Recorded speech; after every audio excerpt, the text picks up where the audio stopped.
आज 6 दिन गुजर गए हैं लेकिन लॉस एंजल्स में लगी आग पर काबू ना पाया जा सका। हर तरह के fire fighter Mexico, Canada, Australia, बहुत से बड़े ममालिक के जो फायर फाइटर हैं वो इस वक्त लॉस एंजल्स में मौजूद हैं, लेकिन अभी तक भी आग पर काबू नहीं पाया जा सका। आग पर काबू क्यों नहीं पाया जा रहा? क्योंकि हवा चल रही है। हवा की स्पीड जो इस वक्त बताई जाती है वो 100 किलोमीटर पर आवर है, और आप देखें कि जब एक गाड़ी या बाइक 100 किलोमीटर की रफ्तार से आपके पास से गुजरती है तो वो कितनी तेज होती है। तो इस स्पीड के साथ इस वक्त वहां पे हवाएं चल रही हैं, जिनकी वजह से जो आग है वो आगे से आगे फैलती जा रही है। लोग बहुत परेशान हैं, हजारों लोग अपने घर छोड़कर वहां से चले गए हैं। उनका कहना है कि अगर हम अपने घरों में रहेंगे, अपने घरों को बचाने की कोशिश करेंगे तो हम जान से जाएंगे। इसलिए उन्होंने अपने घर बार छोड़कर वहां से भागने को ही गनीमत समझा है।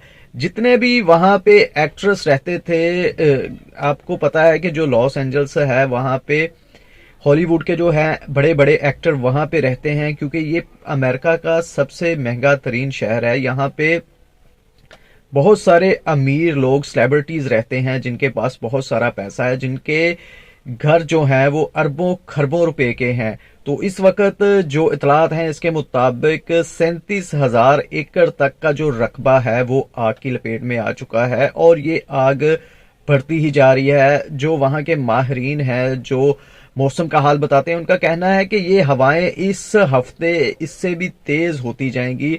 इस वक्त जितनी तेज हवाएं चल रही हैं, अगर यही चलता रहा सिलसिला तो हवाएं तेज भी होंगी, और जो आग है ये और बढ़ती जाएगी, और ये और शहरों को भी अपने लपेट में ले सकती है। तो बहुत सारे लोगों का ये भी कहना है कि जी ये अमेरिका पे अल्लाह का अजाब है, क्योंकि उन्होंने जो है फलस्तीन के लोगों की हमायत नहीं की, बल्कि उनके खिलाफ खड़े हुए इजराइल के साथ।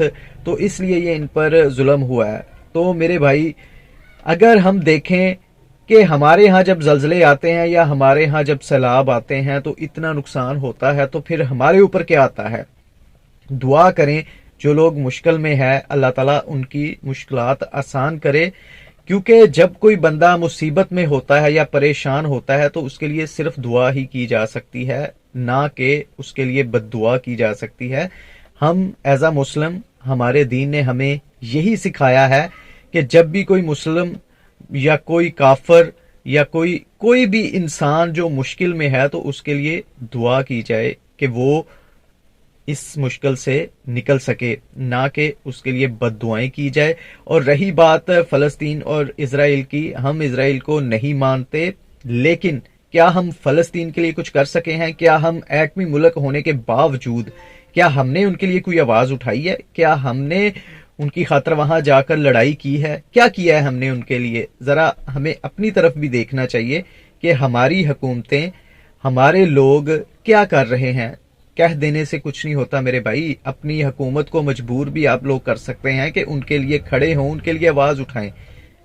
जब हमारा मुल्क कुछ नहीं कर पा रहा तो हम दूसरों को इल्जाम देते हैं, ये अच्छी बात नहीं है। पहले हमें अपनी तरफ भी देखना चाहिए। आज हमारे लोग जो इस तरह की बद्दुआएं दे रहे हैं, इनको अमेरिका का वीजा मिले, इनको यूके का वीजा मिले, इनको किसी भी कंट्री का जो स्टैब्लिश कंट्रीज हैं इनका वीजा मिले, ये लोग भाग कर जाएंगे और इनकी बातें सुन लें। वो एक कहानी बचपन में पढ़ते थे ना कि अंगूर खट्टे हैं। जब कोई चीज इनके हाथ में ना आए हमारे लोगों के, तब वो खट्टी होती है। अगर इनके हाथ में आ जाए तो उससे अच्छी कोई चीज नहीं है। सभी अमेरिका का वीजा लेने के लिए मरे फिरते हैं और यहाँ पे बद्दुआएं दे रहे हैं उनको। अल्लाह ताला सबकी मुश्किलें आसान करें, किसी पे भी ऐसा वक्त ना आए, ना हमारे मुल्क पे आए, ना फलस्तीन पे आए, और ना किसी भी ऐसे मुल्क पे, क्योंकि अगर वहां पे आप देखेंगे तो हमारे मुसलमान भाई बहुत सारे वहां पे जाके रहते हैं, रहाइश पजीर हैं, उनका भी ये नुकसान हो रहा है। ना ये सिर्फ अमेरिका वाले लोगों का नुकसान हो रहा है। अल्लाह ताला हम सबका हामी नासर हो। Stay positive. अल्लाह हाफिज।